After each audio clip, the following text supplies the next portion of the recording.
Mga kaibigan, ito 2017, ayan o, 2017 yung kanyang CR, and itatrack muna natin dito.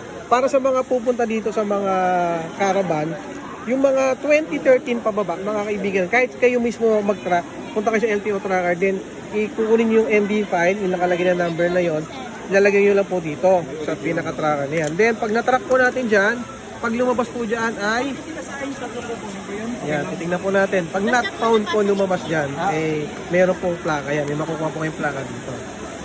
Ayan. So yan o, nakalagay po dyan plate information and yan. So yan po ang nangyayari dyan. Wala po kasi lumabas na plate number sa kanya.